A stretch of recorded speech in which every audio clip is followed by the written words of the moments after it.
Bonsoir à tous et bienvenue si vous nous rejoignez. Nous sommes toujours ici à Dienville, au bord du lac Amance, sous le soleil. C'est merveilleux. Canal 32 vous propose de bronzer intelligemment ce soir avec nos invités à l'occasion de cette émission spéciale sur les lacs de la forêt d'Orient. On l'a intitulé « À chacun son lac » puisque vous allez le voir en passant par le lac Orient, le lac Amance, le lac du Temple. Il y en a absolument pour tous les goûts, pour toutes les passions. Regardez cette carte, voilà, elle nous montre précisément où nous sommes et de quoi on parle. C'est un trésor pour le département de l'Aube, ces lacs, vous le savez. On évoquera bien sûr toutes les propositions adaptées à tous les publics et puis on terminera ici cette émission, c'est promis, par une leçon de jet ski puisque le lac Amance où nous sommes est consacré et même reconnu pour le motonautisme. On y vient de très loin, on apprendra donc ensemble tout à l'heure. Mais d'abord une mise en condition, on se jette à l'eau. Regardez ces belles images des lacs, on passe de la motoneige à la liole jusqu'à la voile, regardez.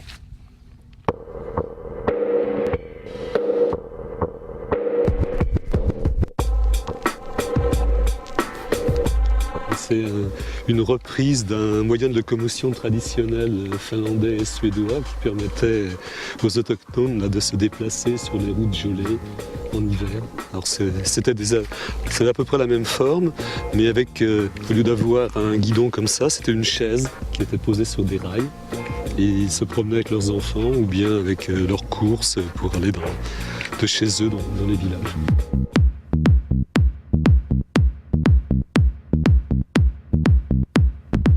En fait, quand on est à l'aviron, si vous voulez, le plus dur c'est de la lancer parce que le bateau en lui-même, la coque fait une tonne. Bon, plus les avirons, plus les mâts, plus tout ce que tout le monde emmène sur le bateau.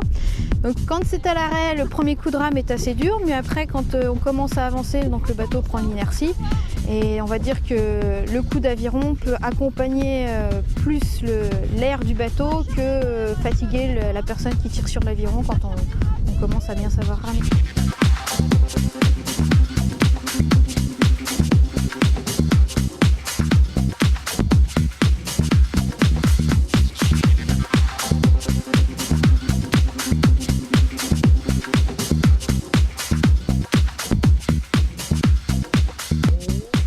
Pour l'instant, on a pris un bon petit déjeuner, on a préparé le bateau en espérant au mieux pour cet après-midi si le vent se lève. Et puis bon, on va faire sûrement une petite sieste. En tout cas, là, c'est pas l'heure de la sieste. C'est vrai qu'on en referait bien de la trottinette comme on fait sur le lac, notamment pendant l'hiver. En tout cas, vous voyez cette extraordinaire diversité. On va commencer par évoquer le lac d'Orient. Pourquoi? Parce que c'est le plus ancien. Il a été mis en eau en 1966, bordé par les communes de Lusigny, Ménil-Saint-Père, Géraudot. Et nous avons la chance ce soir d'avoir les trois représentants, les trois quasiment maires de ces communes. Tout d'abord, Christian Branle, bonsoir. Bonsoir. Vous êtes maire de Lusigny-sur-Barse et puis bien sûr président du parc naturel régional de la forêt d'Orient. Roland Bernard, bonsoir. Bonsoir. Vous êtes maire de Géraudot, une très belle commune donc située également en bordure du lac. Et puis en face de vous, Jean-Pierre Bezin, vous êtes premier adjoint à la mairie de Ménil-Saint-Père. Bonsoir. Bonsoir. Et puis allez, on va continuer avec les invités puisque Mareille Yvangine, vous, bonsoir. Vous êtes responsable du camping du lac d'Orient. Camping 4 étoiles, camping haut de gamme qui a ouvert il y a un an, on en reparlera tout à l'heure pour parler tourisme. Et puis le maire de la commune qui nous accueille, le maire de Dienville, Jackie Durvy, bonsoir. Bonsoir. Alors donc ce lac d'Orient, c'est, je le disais, le plus ancien et le plus grand également, avec 23 km² de superficie. Il est le troisième plus grand lac artificiel de France, après le lac du Der en Haute-Marne, tout près de chez nous, et puis le lac de Serponçon, un lac magnifique également dans les Hautes-Alpes. Alors ce lac d'Orient, Jean-Pierre Bezin, pour la commune de Ménil-Saint-Père, qu'est-ce qu'il représente? Est-ce que c'est simplement un outil touristique ou vraiment maintenant un organe vital, un lien? Il fait maintenant entièrement partie de la commune. Il a été à un moment donné peut-être mal perçu par les gens qui ont pu souffrir des expropriations. Maintenant c'est notre lac, on y est attaché. C'est aussi une source de revenus pour la commune, puisque le tourisme, ce n'est pas un apport anodin, donc notre lac, on y tient beaucoup. Est-ce qu'on a une idée du pourcentage d'apport dans le budget de la commune? Du pourcentage, non, on peut pas parler en pourcentage. Si on veut parler concret, on perçoit par exemple une taxe de séjour qu'on prélève sur les touristes qui séjournent. Il y a eu des créations d'emplois, il y a eu des maintiens de commerce dans un petit village comme le nôtre qui n'aurait peut-être pas été maintenu si on n'avait pas eu de lac. On a aussi, d'un moyen plus détourné, une commune qui s'embellit parce qu'on se sent le besoin d'être joli pour les gens qui viennent nous visiter. De coller au paysage. De coller au paysage. Donc tout ça c'est des bénéfices que nous retirons du lac. Alors à côté de vous, donc pour Lussigny, c'est un peu la même chose, un retour, un impact important. On dit que ce lac d'Orient que vous connaissez bien, Christian Branle, c'est un peu le lac du silence, le lac du calme. Est-ce que c'est délibéré de ne pas y mettre de moteur, comme ici à Dienville, consacré à la plongée, à la voile? Complètement. L'origine vient peut-être que quand ce lac a été mis en eau en 66, les passionnés de voile avaient imaginé que l'activité voile pouvait se développer. Donc ce lac s'est développé autour de la voile. Les infrastructures portuaires sont venues après la mise en eau. Et de la baignade, bien sûr, aussi. De la baignade, de la pêche. Bref, petit à petit, ce lac s'est structuré. Une réserve, d'ailleurs, une partie du lac constitue une réserve nationale. Alors, ce qui est remarquable, c'est qu'avec ces 3 plans d'eau, on a réussi à partager l'espace intelligemment, de manière à ce que chacun puisse trouver l'activité qui lui convient. Voile plaisance et parfois sportive lors de grands rendez-vous sur le lac d'Orient, pêche, plongée, observation des oiseaux. On est dans un parc aussi, bien entendu. Les migrateurs passent au-dessus de nos têtes régulièrement, 2 fois par an. Ozon-Temple, le lac intermédiaire, 1700 hectares, une partie de réserve nationale où là, vraiment, la nature a tous ses droits puisque personne ne peut pénétrer à l'intérieur de cet espace. L'autre partie de ce lac, pêche, voile légère. Et enfin, pour les fondus de motonautisme, de moteur, de jet ski, de wakeboard, Dienville. Voilà, donc un espace qui permet toutes les activités nautiques imaginées. Alors, à côté de vous, Roland Bernard, vous êtes donc maire de Géraudot. Quelle est la nature du lien que vous avez avec ce lac? Est-ce que la commune a été complètement transformée avec l'apparition à cette mise en eau en 66? C'est sûr que la commune a été transformée. Avant le lac, c'était une commune où il y avait beaucoup d'agriculteurs. Maintenant qu'il y a le lac, c'est vrai que la commune est souvent traversée par des gens qui viennent profiter de toutes les installations nautiques. On a en gros 850 véhicules par jour qui traversent notre commune. Donc c'est vrai que ça pose des problèmes de sécurité, notamment avec la vélo-voie qui, à l'intérieur de la commune, passe à l'intérieur de la commune directement. Donc ce qui fait qu'on mélange les voitures, les vélos, les rollers, tout ça. Et j'espère bien que mon ami M. Branle fera quelque chose au niveau du Conseil général pour que la vélo-voie puisse être refaite. Vous dites justement, votre ami Christian Branle, est-ce qu'il y a une collaboration entre vous 4, là, les 4 maires de ces communes, ou est-ce que c'est un petit peu chacun dans son endroit pour faire évoluer le lac Jackie d'Urville?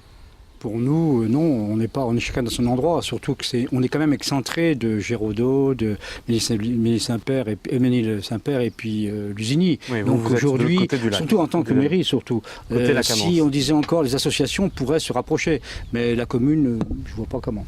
Alors en tout cas, il y a un dénominateur commun, c'est que ça vous amène du tourisme, des tourismes en masse. Vous nous l'avez dit tout à l'heure, Jackie d'Urville, ça vous amène, vous doublez la population quasiment l'été.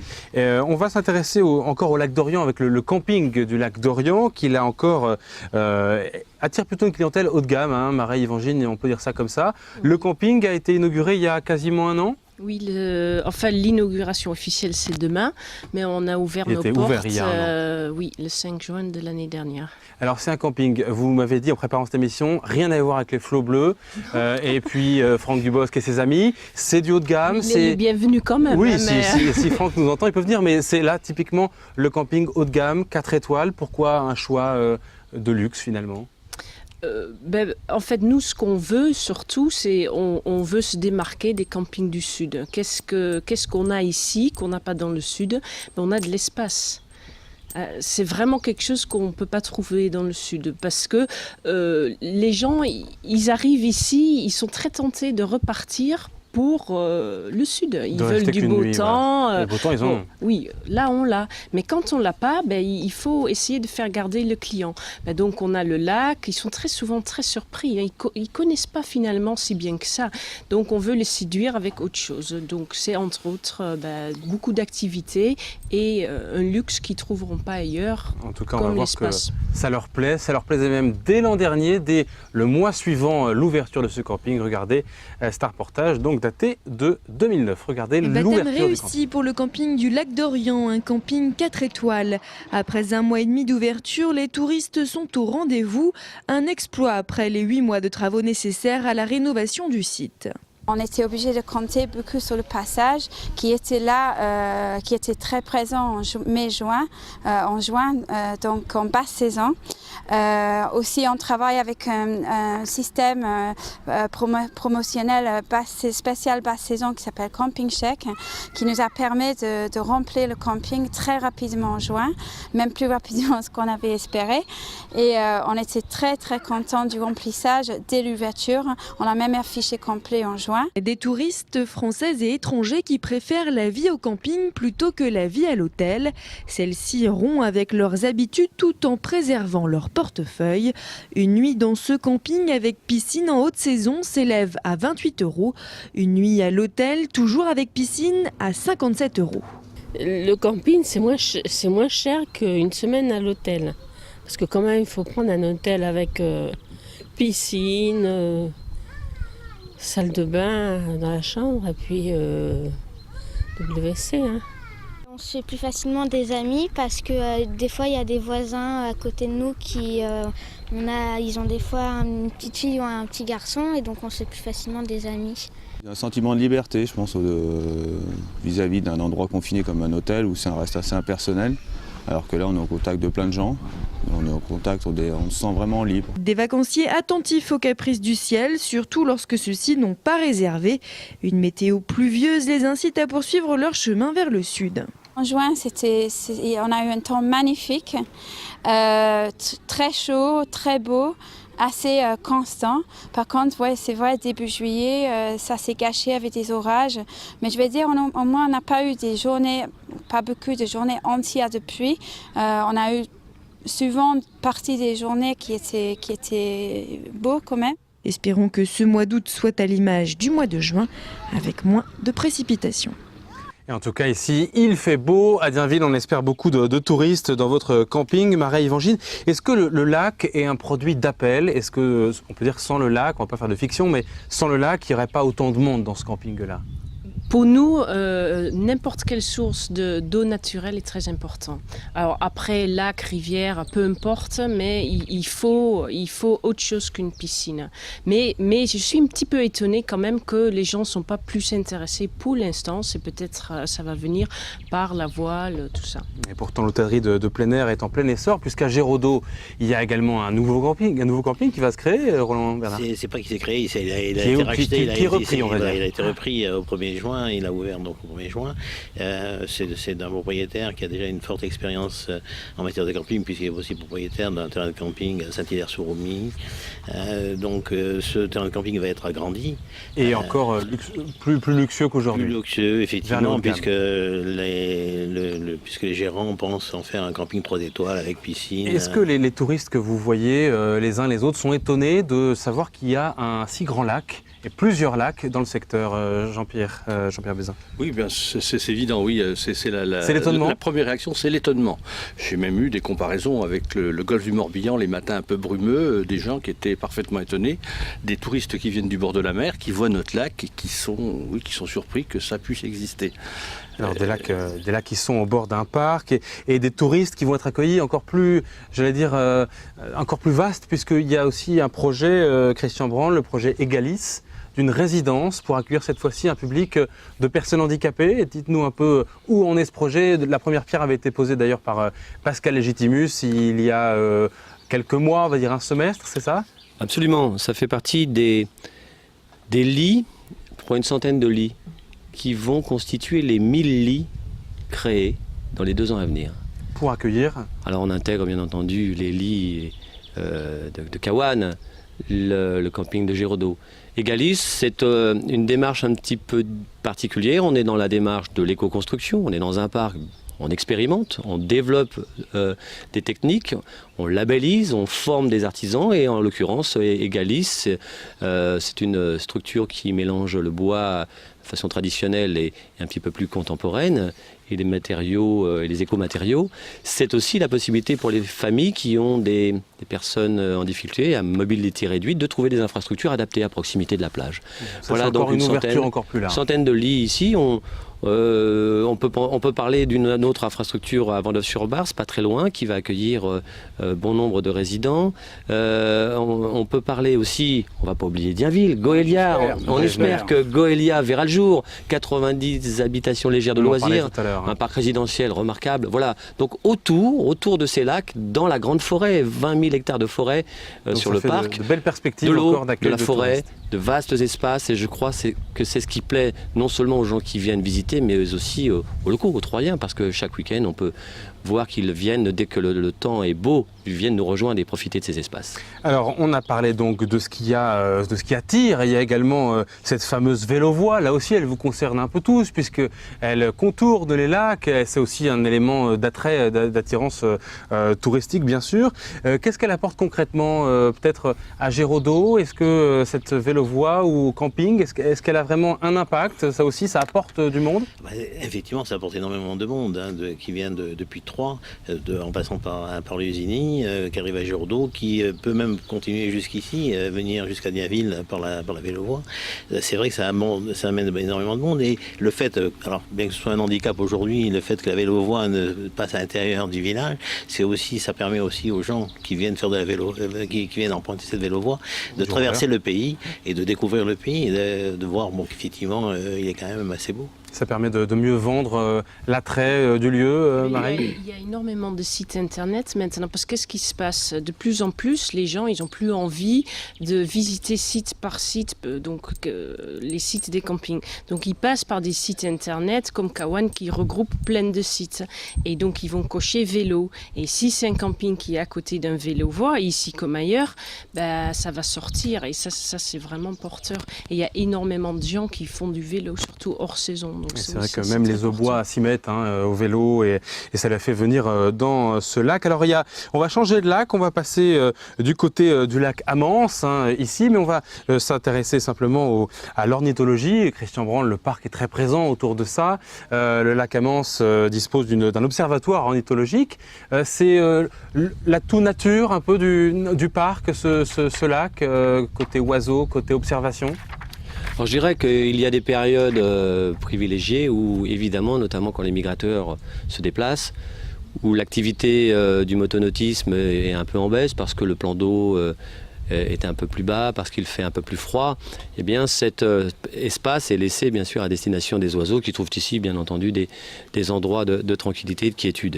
Et c'est bien entendu pour les amoureux de la marche, en venant par les chemins pédestres, bientôt équestres, par les vélo-voies qui se développent, eh bien d'accéder, de se fixer des objectifs, par exemple un observatoire, celui de Dienville, où on peut observer tous ces oiseaux qui viennent se reposer. En tout cas, c'est vraiment le moment de voir les nombreuses espèces d'oiseaux, et notamment les migrateurs, oies cendrées, grues, oies, etc. etc.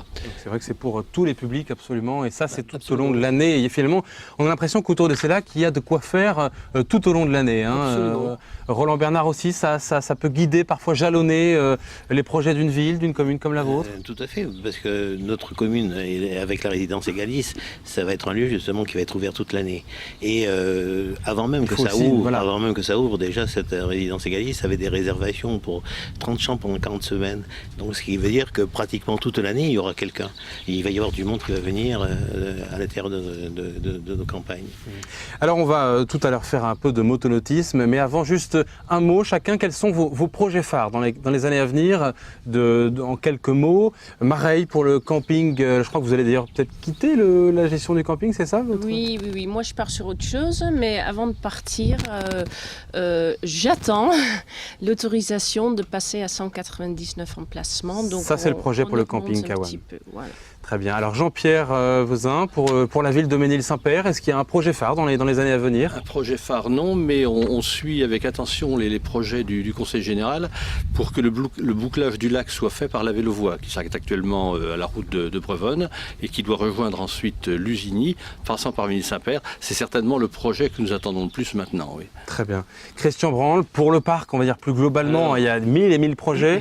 Je crois que vous anglez beaucoup sur la qualité, la sécurité autour du lac.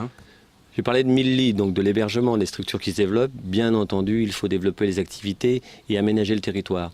Bien stationner en camping-car, n'est-ce pas? C'est important. Permettre aux cyclistes de faire le tour des lacs en toute sécurité, c'est important. Un meilleur accueil. Permettre donc l'utilisation, l'aménagement de l'espace pour permettre un accueil dans de bonnes conditions et qu'on ait envie de revenir. Avec une chose extrêmement importante, c'est la tenue de ce territoire, l'embellissement au quotidien à côté des communes, le conseil général, le conseil régional, la communauté d'agglomération, tous les partenaires, l'État bien entendu, se mobilisent parce qu'un parc, aujourd'hui, est un endroit de protection, de valorisation du patrimoine naturel, mais c'est aussi un endroit de développement. Voilà, donc et pour que ce développement se réalise, il faut que les infrastructures soient en adéquation. Merci beaucoup Christian Branle. Et puis Roland Bernard, pour Géraudot, quels sont vos projets dans les années à venir? Le projet, c'est effectivement déjà voir comment on peut améliorer l'accueil des camping-cars. C'est un vaste problème sur notre commune. Le problème du quotidien, de proximité. Quand même assez souvent envahi par les camping-cars. C'est aussi l'accueil. Donc c'est l'accueil, effectivement, pour que tout le monde puisse y trouver motif à venir.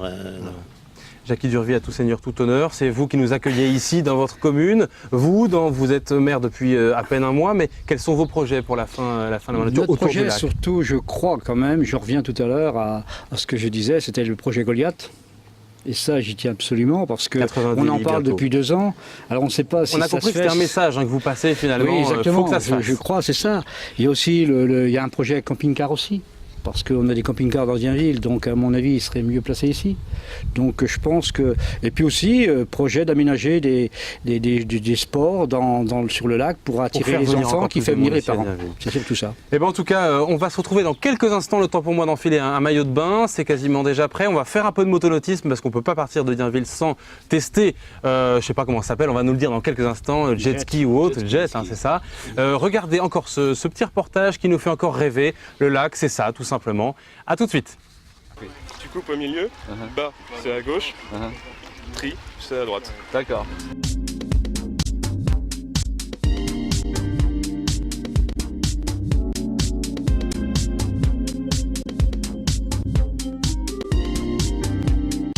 Alors c'était comment? C'est très bien. Pourquoi?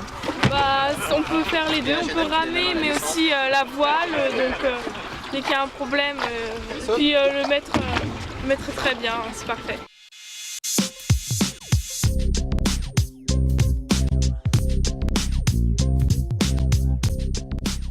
En fait, quand on est à l'aviron, si vous voulez, le plus dur c'est de la lancer parce que le bateau en lui-même, la coque fait 1 tonne, bon, plus les avirons, plus les mâts, plus tout ce que tout le monde emmène sur le bateau. Donc quand c'est à l'arrêt, le premier coup de rame est assez dur, mais après quand on commence à avancer, donc le bateau prend l'inertie et on va dire que le coup d'aviron peut accompagner plus l'air du bateau que fatiguer la personne qui tire sur l'aviron quand on commence à bien savoir ramer.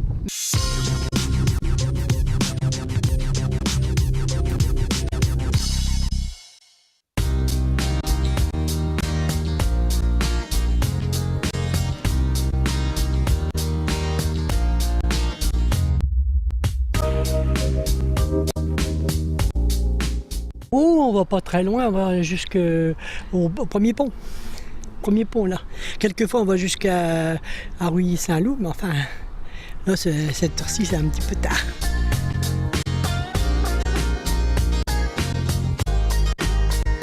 Voilà les lacs, c'est ça, c'est merveilleux. C'est aussi le motonautisme. Je vous avais promis qu'on testerait ce jet ski, ce jet. Voilà. On va faire ça dans quelques instants, juste après une très courte page de pub. À tout de suite. À chacun son lac, avec les communes de Ménil-Saint-Père, Géraudot et Lusigny-sur-Barse. Voilà, je vous l'avais promis, on peut enfin faire cette fameuse démonstration de motonautisme, puisqu'ici on est dans le temple de motonautisme dans l'Aube. On est au bord du lac Amance avec Vincent Grenet. Bonjour. Bonjour. Alors, vous êtes gérant de la société CSB Marine, c'est-à-dire que vous louez des jet skis comme celui-ci aux visiteurs, aux touristes qui viennent. Voilà, tout à fait. On a une activité aussi, forcément, tout ce qui est location de jets et de bateaux. Et vous pouvez louer aussi un bateau sans permis pour faire le tour du lac en famille pour un tout petit prix modique de 39 €. Vous pouvez aussi passer votre permis en un peu plus qu'un week-end. Et vous, si vous êtes propriétaire d'un bateau, bien sûr, venir profiter du lac qui fait quand même 600 hectares. Quel genre de public s'adresse à vous? Est-ce que c'est des gens qui sont déjà initiés un petit peu au motonautisme ou on peut y arriver et se mettre sur un engin comme ça tout de suite? Alors pas du tout, ça répond justement à un grand large d'éventail de public, puisque je veux dire tout le monde peut y goûter. Ça peut être le novice qui peut venir faire un baptême de jet ou le passionné qui a son propre bateau et qui vient en profiter pas loin de chez lui, souvent entre parenthèses des Parisiens ou des gens de Troyes qui viennent profiter de leur bateau en attendant de partir en vacances avec. Et si on est novice, passionné, qu'on fait des missions sur les lacs et qu'on a envie par exemple d'essayer un engin comme ça, comment on fait? Eh ben pas de souci. On y va? On y va, on est parti. Alors vous allez nous dire, c'est un engin qui fait combien de chevaux, de puissance? Quelle est la puissance de cette... Les engins, ça commence à 90 chevaux, ça monte jusqu'à 260 chevaux pour les plus puissants. Et celui-là? Là, on est sur un produit à 160 chevaux. Donc il peut aller jusqu'à combien de nœuds km/h? Km/h, pour donner une idée, ça monte déjà à 110 km/h. Donc je vais m'arrêter à 100. Je vais essayer de m'arrêter à 100. En tout cas, voilà, je vais essayer donc de voir de quoi il s'agit. Alors c'est un engin qui se pratique facilement ou... Eh ben, écoutez, comme vous pouvez le voir, ça reste quand même assez stable. Ça s'utilise et ça se conduit comme une voiture ou une moto. C'est les sensations de la moto avec le risque en moins puisqu'on est sur l'eau. Et au niveau fonctionnement, on est en totale sécurité puisque vous avez un coupe-circuit. Si jamais vous tombez du jet qui vous coupe le système.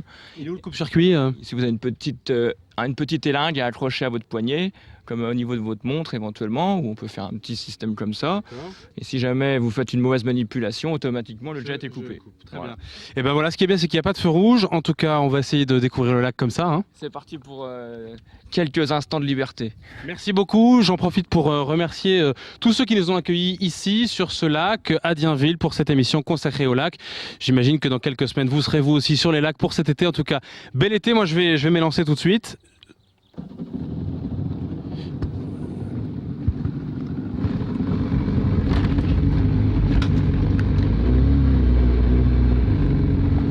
Bon, je vous garantis que c'est bien. À très bientôt, j'y vais.